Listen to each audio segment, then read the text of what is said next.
Hello and welcome back to my channel.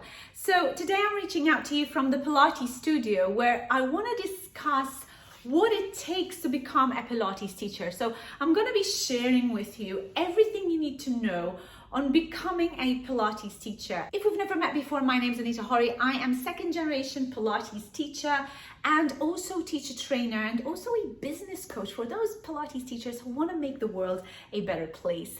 And today's video is really going to be directed to those who are still maybe on the fence, not sure about whether they become a Pilates teacher, what is the real truth about being a teacher, and questions that perhaps not every teacher training provider would be able to answer. So I hope you're going to enjoy this video today, and of course don't forget to hit the like and subscribe to my channel so that you get notified every time I upload a video online. So let's jump straight into today's video. So one of the biggest questions that I get in the industry is that, you know, I don't have enough experience to be able to teach Pilates. I don't know enough about the body. And these questions are coming from genuine people who are interested to become teachers, but yet they feel that insecurity of not being able to really work with somebody's body, because that's a lot of responsibility, right? So here's the deal. Not being able to execute a specific exercise yourself for specific reasons. Maybe you have limitations. Maybe you haven't gained enough experience on that particular exercise. Maybe physically your body cannot perform it perfectly.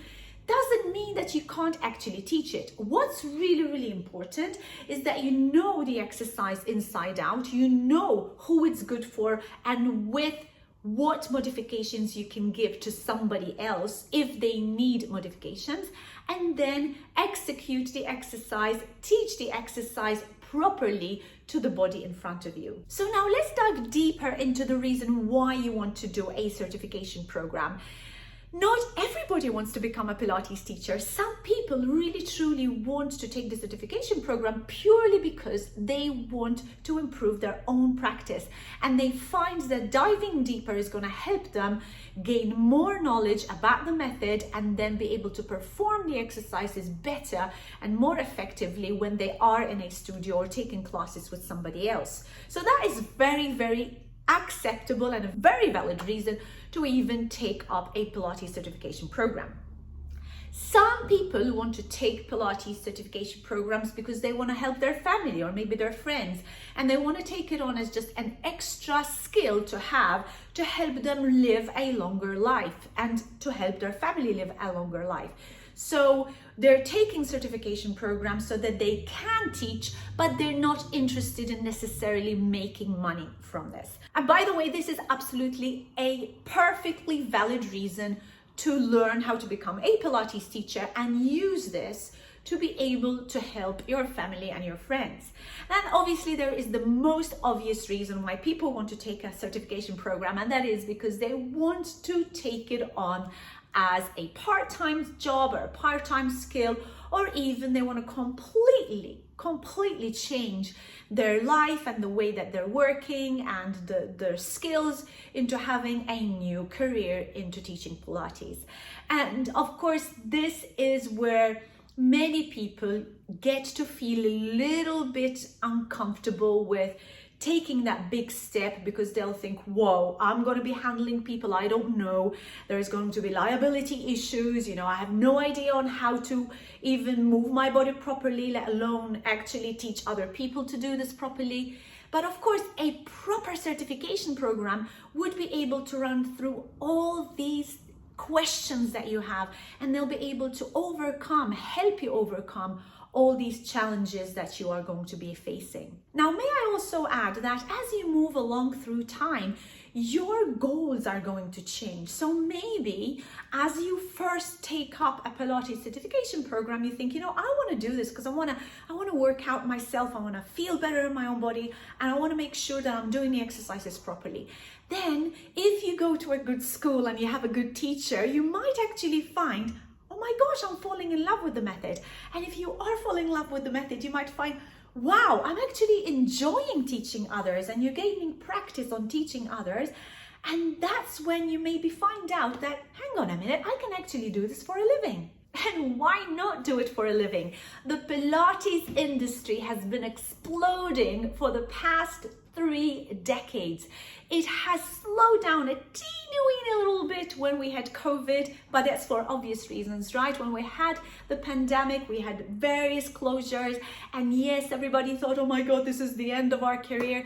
But no, since then, it's just been exploding even more so. And unfortunately, not in the right way. And I'm saying this with lots of love and compassion because there are many, since COVID, have been an enormous amount of certification programs that are done online or maybe done over a weekend or maybe mixed fitness with what really truly is Pilates.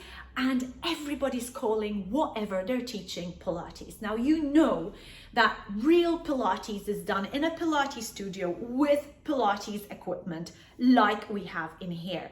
Now, when you are in a Pilates studio, whenever you go to a Pilates teacher training program, you should be able to learn on how to teach on the reformer. A comprehensive program would include the reformer. And also, it would include all the different pieces like I have in this studio. There's the Cadillac, there's wall units, there's chairs, there's barrels. We also have ladder barrels, there's the pole and the armchair, and all these different pieces form part of a comprehensive program. So if you go and take Pilates teacher training and you're doing it online, you know that you're actually shortchanging yourself and possibly not even learning the method as it should be taught. And as your goals evolve, you might find that you want to be teaching Pilates as a system and you want to be earning income from it. And you might find that the first certification, if you use not adequate, is not going to take you anywhere. So in the long run, actually, that certification will be done for nothing and you have to recertify to do the proper certification to be able to work somewhere or to even open up your own studio. Now, what does it take to become an excellent Pilates teacher? Well, there are some specific skills that I personally, in my own teacher training programs, I cover to make sure that whoever takes the teacher training program with me can really manage them and they are truly able to teach Pilates in a manner and in a fashion that is going to be consistent with the original teachings of Joseph Pilates. So being an excellent Pilates teacher is not about being the best mover in the room. It's not about exercising and showing off your skills. It's nothing like that. The best skills to acquire include things like understanding how the body moves, knowing how to adapt exercises for different clients, using effective cueing and teaching methods, designing engaging and safe classes, and of course, inspiring students to stay consistent and committed. All those skills are important for you to run effective and successful classes. So a quality teacher training program is going to teach you all of those things, and it's not about just how to execute an exercise. That is only a tiny slither of what a Pilates teacher training program should be. So what should a comprehensive, good quality Pilates teacher training program cover? Any Pilates teacher training program should incorporate human anatomy and functional movement. So you should at least have a very basic understanding of human anatomy. And I'm not saying that you should study anatomy as a doctor would, but understanding where the bones are, where the joints are, the muscles are, where your fascia is, where your actual movement comes from, and not necessarily learning every single muscle in your body, but understanding what muscles would be the movers, what muscles would be the stabilizers, and what effect is there if there is a muscle or a joint that has maybe injury on it, what effect it has with the associating muscles around it or the associating ligaments around it. So it will affect movement in that specific area. So this is really important that you undergo a proper functional anatomy course. Now, my own Pilates teacher training program has got a specific functional anatomy course for Pilates teachers. So when we designed the program, we designed it incorporating all the knowledge that a Pilates teacher should have and how to run it on Pilates equipment. So there's things like biomechanics, kinesiology, the fact that you're not just looking at where the muscle is in the body, but understanding things like what is a movement called? Like, what is the raise of the arm called? What is the movement of the arm to the side called? There's abduction and adduction, and there's flexion and extension, and all this terminology that perhaps you would think it's not necessary for me to understand in my Pilates world. But hang on, if you are going to be working with physiotherapists, or if you're going to be working with surgeons, and they actually suggest exercises that require avoidance of flexion in an exercise, then you need to know which exercises actually cause flexion, right?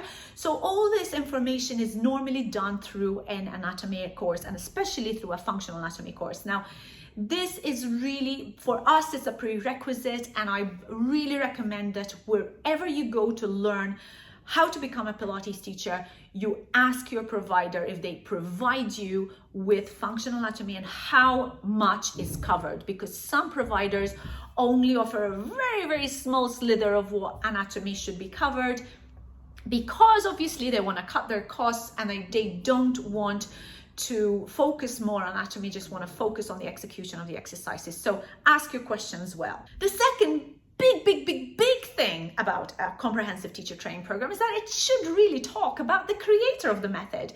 Joseph Pilates. Joseph Pilates was the one who created contrology, which later on became known as Pilates.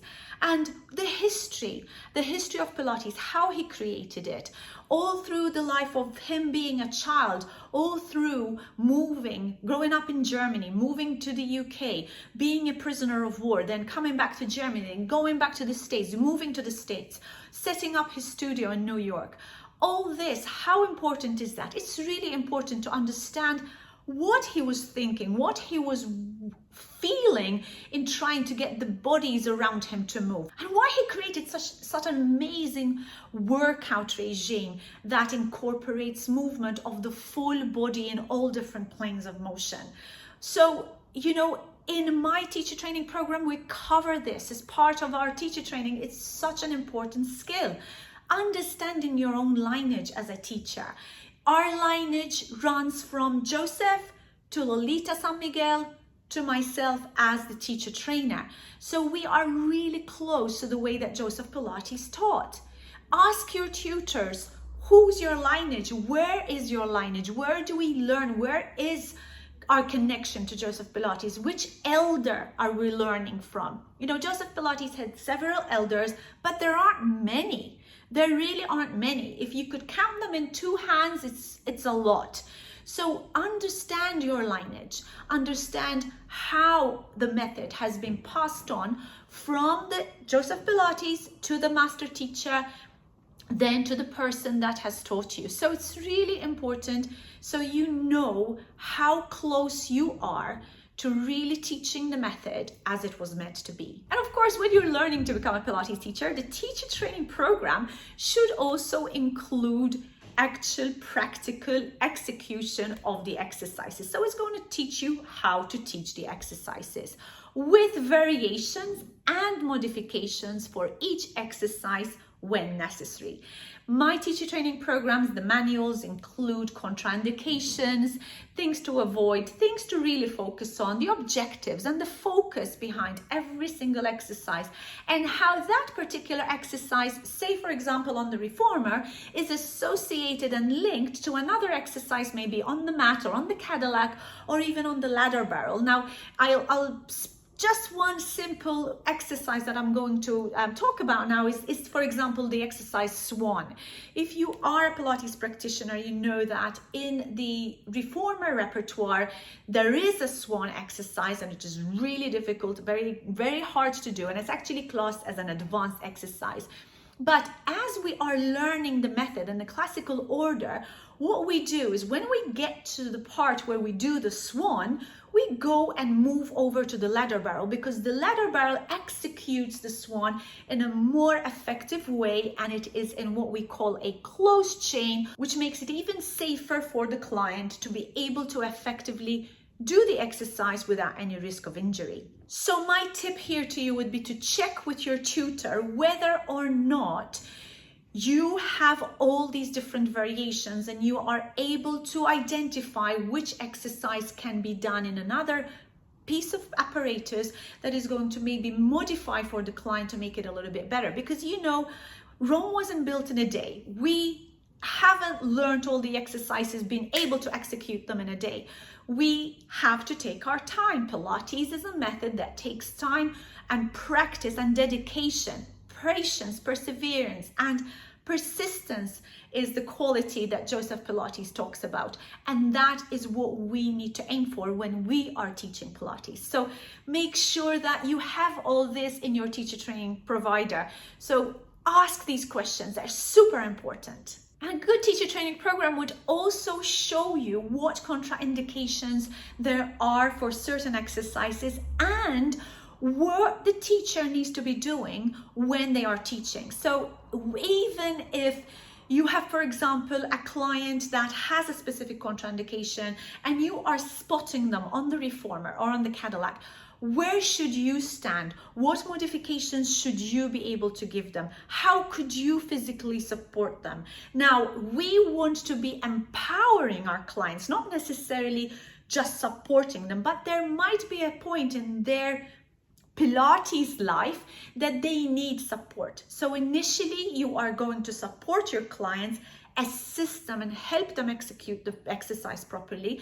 And later on, as they evolve in the method, empower them to be independent of your needs, of your support, and be able to execute the exercise efficiently and effectively without your help. So again, does the school that you're training with offer all this? Does the tutor help you gain your skills as a Pilates teacher to be able to support your clients? This is so important. Just simple factors. If you are a small built young lady who maybe has just simple factors, even for example, if you are a small built person, short person that is teaching perhaps a big, stout, broad guy, and you're teaching him on the reformer, and maybe you feel yourself a little bit insecure about how to teach him, how to spot him, because you might actually cause him more injury, or he might even hurt you. So how would you stand? Where would you stand? What things should you do as a teacher? What things should you avoid as a teacher to protect yourself as a teacher and also to protect your client? So ask your training provider, is all this included? Do I get to find out specifically how I, not just the general public, how I would be a better teacher with my form, with my body shape, maybe with my own personal injuries? Maybe you are a teacher who perhaps got into the industry because, or you're interested to get into the industry because maybe you found that Pilates has helped you with your back and you don't want to get into a situation where you're teaching Pilates and then end up having your own injuries again. So all this is super, super, super important that you ask your training provider that they are going to specifically work on what you need as a teacher. And any comprehensive Pilates teacher training program should have an adequate and decent teaching methodology program. So that is how to cue, where to stand, where to spot, things to avoid as a teacher, all the stuff that I've mentioned with the idea of how to teach other people. How do I teach a private session in comparison to teaching a group session? How do I teach to create a lot more interest and a lot more enthusiasm in the group class? And how do I teach to make sure that there's more focus? How do I teach to change the dynamics of the class? All this is included in a decent teacher training program. Make sure you make a note of this and also address it with your teacher training provider. And some teacher training providers give a lot of importance on class structure and programming. Now, in the contemporary work, there is lots more preparation in a warm-up. Then there's the main body of the exercises and there's a cool-down session. In the classical world, we do it slightly different, because in the classical world, that is how Romana took it over from Joseph Pilates, is you're having your initial part of your workout is really very much your standard session where you have a routine, a set of exercises where you have mat work or reformer to warm the body up properly, and it's working the body in all planes of motion. And then towards the end of your class, you have got individual necessities, and later on you'll have the endings, and the endings would be part of the cool down. Sometimes the endings are not as cool as we might think, because they might be some strong endings where maybe you're pulling up, on the Cadillac, but all these are important parts of the method, and there is a different way of structuring the exercises, but nonetheless you should be teaching the body in front of you. Meaning, if you see that the client has got a specific issue, maybe a limitation with their shoulder when they're working, this is the time for you to think on your feet and to identify what exercises you're going to give them in that same session, maybe later on through the session, to make sure you cover that limitation that they have. So this is how important it is to understand what your teacher training school has to supply you. What skills, what tools, how is that going to make me a better teacher? And many schools avoid hands-on practice. And a huge part of Pilates is tactile cueing, and how Pilates used to teach his students was mainly through hands-on.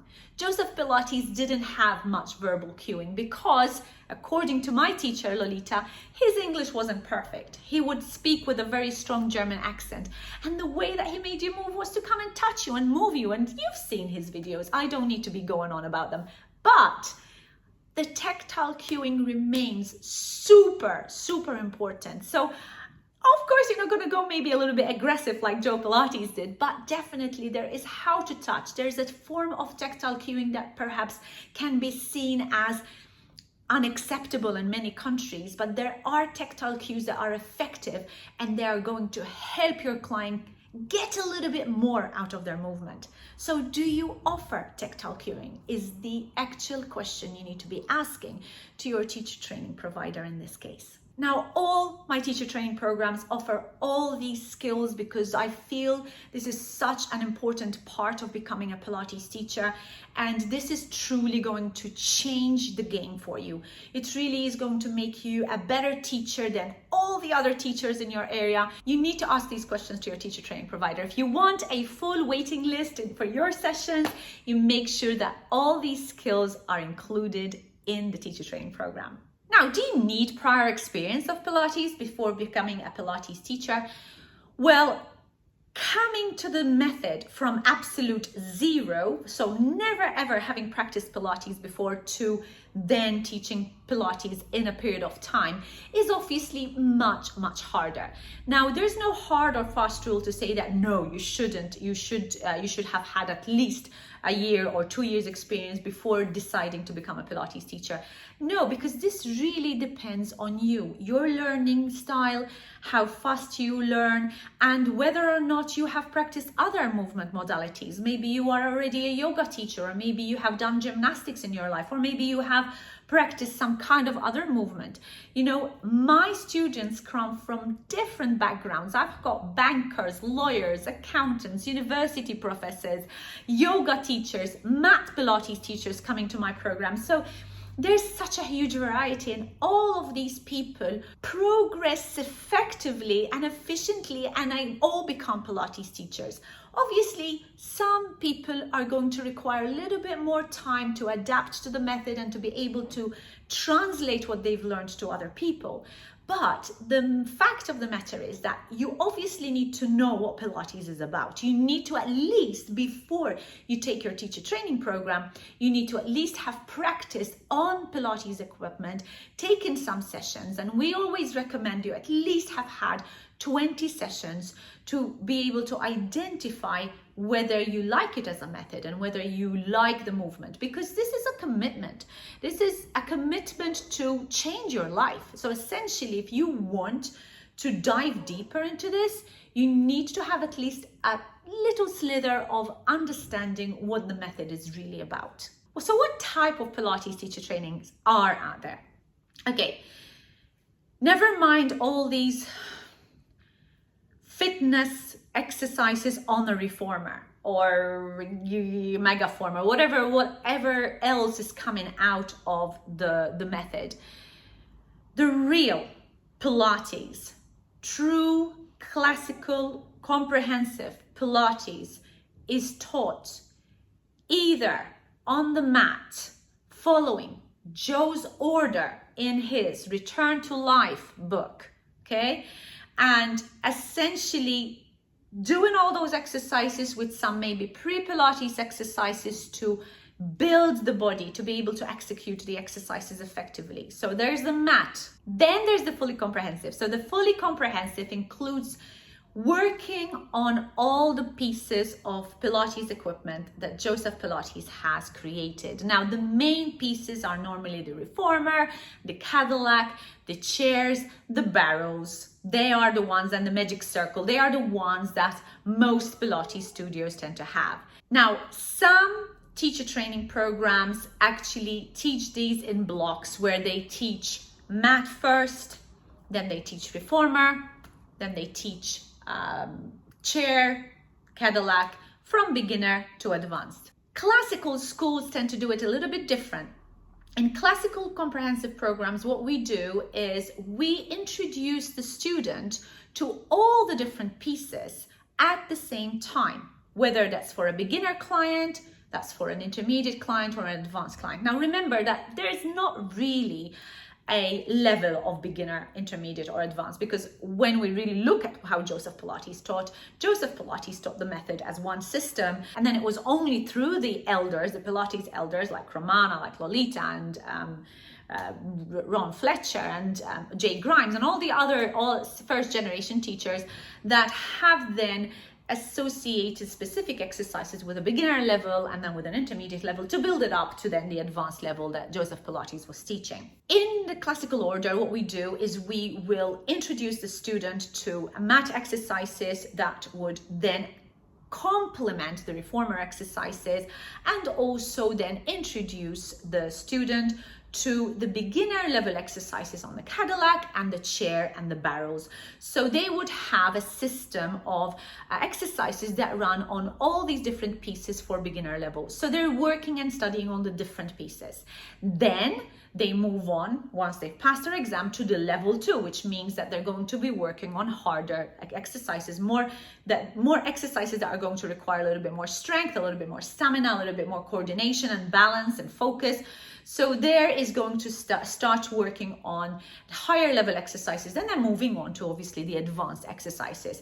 And once you complete all that, you are fully comprehensive, and then you'll be able to identify which exercises you can give to specific clients and which to remove out of the system, out of the order. A fully comprehensive course should also include all the small pieces. I'm talking about the pedipole, the armchair, also called the baby chair, the beanbag device, the jump board, the neck stretcher, all these different pieces, and the toe corrector and the foot corrector, and all the different pieces that are really, really important to changing the body. And these small pieces, unfortunately, are lost in many teacher training programs, and it's such a shame because these are game changers. The toe corrector can totally change the shape of your body, not just your toes. This is nothing to do with just toes. It goes all the way from the feet all the way up your spine, all the way through your body. So if you're not learning how to teach on the toe corrector, you're also losing out in your teacher training program. Ask these questions to your training provider. Find out what they offer. Now, how long should a decent teacher training program take? Well, according to the National Pilates Certification Program, that is the NPCP, a mat course should take a minimum of 100 hours to complete. If you opt to go for the comprehensive course, it should take a minimum of 450 hours. Our comprehensive course takes 600 hours to complete, and that is to make sure that you encompass everything that I've talked about in this video and to make sure you really have a good sound understanding of the method before you go out there and teach real people and make sure that you're actually changing lives rather than hurting them. Now let's talk a little bit about the online training versus in-person training. Well, first of all, I just want to clarify here that any form of online training as teacher training is not accepted by the NPCP. Now, you go on their website, you check it out. Online training does not account for real teacher training. So I would really recommend that you save your time, your efforts, and your money and really invest in a decent in-person training. Now, when I started doing my teacher training, that is over 2 decades ago, I had to travel. I had to take lots of flights, stay in many hotels, and spend lots and lots of time away from my family so that I am able to even learn the method we know now. Investment then used to be so much more. So nowadays things have got so much easier. There are many more teacher training programs available across the world. And yes, there are many in-person teacher training programs. So those people who say, oh, but I'm so far away from the next studio, guys, you know, it is so easy for many people right now, but believe me, trust me, all those people who have got the same experience as I have, and maybe even elders, hadn't had the opportunity to be able to go to their studio just a few blocks away. You know, I traveled across countries to be able to get to my first certification program. So understand the difference between taking an in-person course and online course. It just completely 2 worlds apart. It's like night and day. You do not get the same equivalent in learning as you would in feeling the exercise in your body, in translating how you should be spotting, in where you should be standing as a teacher. And these are so important because a tiny little difference, and this is what Bob Leekens, the late Bob Leekens, my teacher, I remember him saying, just a tiny little difference in the way that you place the body before they execute the exercise is going to make all the change that they need to make it more effective for them. So make your choices well. If you don't have access to a decent teacher training program close by to where you live, be prepared to travel. And I would rather you say, I'm going to save some more money so that I can maybe invest into another teacher training program maybe later on, rather than rush into it, get something, and then know that you're actually not teaching the right way. And now let's talk about the 2 modalities of classical teaching and contemporary teaching. So essentially, the classical world is more leaned and geared towards what Romana Krysanovska taught, and that was a term that a gentleman called Peter Fiaska came up with when they tried to differentiate Romana's teaching with the rest of the other teachers, other elders from Joseph Pilates' teaching. So everything else was kind of classed as contemporary. But then through the years, what happened is the other teachers, like people like Jay Grimes, would then class themselves as also classical teachers because they were taught from Joseph Pilates. But essentially what it is when you are teaching the classical format is that you have to work on classical pieces of equipment where the classical reformer has no color in the springs, it has springs of the same tension, it has leather straps, and it's different to the contemporary reformer where it has different colored springs, lighter tension. Some reformers have got different gadgets on them nowadays. So the classical world moves very much in the same way that Joseph Pilates used to work in his time. So if you go to a studio where you see that there there are no colors in the springs, then you're going to know that it is much more a classical studio. They also follow an order. The mat has an order, the reformer has an order. There's no order in the Cadillac, the window chair, the leather barrel, and all the other small pieces. In the contemporary world, the schools tend to have their own order. They tend to mix and match exercises, and they seem to have a different structure. So what's really important here is whether or not you follow the contemporary or the classical order should really be due to your own taste, to your own preferences. So my recommendation would be try out classes with classical teachers and with contemporary teachers. See which one fits you best. See which one resonates with you best. See which one you think you would be able to teach better. Now, in our school, we have a mix of both. Why? Because we want to make sure that our teachers are able to teach in any studio they get employed in. So a classical teacher can teach in any studio, whether it's contemporary or classical. A contemporary teacher cannot teach in a classical studio. So my students in my school get to learn about the classical equipment, they get to work on the classical reformers, they get to work on the contemporary reformers, balanced body, and they also get to work on all the different classical pieces, so that if they have the opportunity to work in any type of studio, they are able to just pick up the pace and fit in just like a hand to a glove. So really important, again, you figure this out for yourself, identify which method resonates with you best, which type of Pilates is the one that you are kind of more leaning towards, and then ask the right teacher training provider to identify if they are teaching the way that you want to learn. Now, in our school, we teach the work as was taught by Joseph Pilates.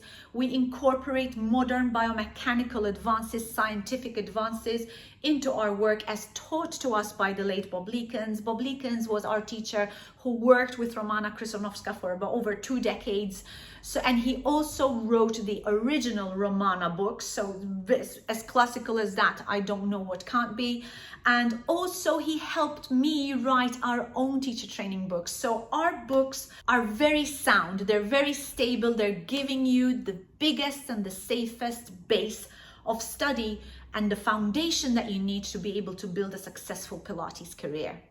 And now the final step that you need to take as a Pilates instructor is obviously to take your final certification. So once you have done your teacher training program and you have passed their exam, that is not a certification. What that does, it just gives you the ability to teach people to work on these different pieces of equipment. But to be properly certified, you need to have a certification program by an accredited body. In the US, there is the NPCP. It is actually one of the biggest, largest organizations in the world that officially regulates the Pilates industry. Now, the NPCP require that for you to be able to call yourself a certified Pilates teacher, you have to obviously pass their exam. But before you pass their exam, you need to be able to qualify to apply for the exam. Now, do you need to be certified by the NPCP? Of course not. There are many studios in the world across the globe that don't require NPCP certification. But what this does is actually adds credibility, and to know that you have actually taken the further step of doing an additional certification program on top of what you've already started studying in your teacher training program. Now, the certificate from Anita Horry Academy allows you to work in any location across the globe. It also allows you to take the exam for the NPCP. So if you did want to be certified, you are able to do that through the certification program that the NPCP offer. All our courses are under the guidelines of the NPCP, so you're able, with no doubt, to be able to go and take the exam without even having to study additional modules to make sure that you actually pass the exam. Now, where should you be studying? I've already suggested to you that you should be looking for a decent teacher training provider. Look first around your area, see what teacher training providers are. Go and speak to the school, go and speak to them and figure out what equipment they're working on, maybe ask to be giving classes in these studios, and identify whether this is something that resonates with you. And if you don't have anyone in your area that you feel is suitable for you to take your teacher training with, then there are many other schools across the globe that offer decent teacher training programs. I have different training programs across 3 countries this year. I'm in the US, I'm also in Europe, and you know, the teacher training programs that we offer are intensive, they are inclusive. You are with us a full week to learn the first module, and it's intensive in the sense that you're going to be practicing, breathing, living, dreaming, and sleeping Pilates. So it's very, very important that you are ready to take this on board, because the first level is always a little bit easier, but then the second and the third levels, as the year progresses, are going to be a little bit harder. Your certification, wherever you take it, should be able to allow you the time in between levels to practice and to teach.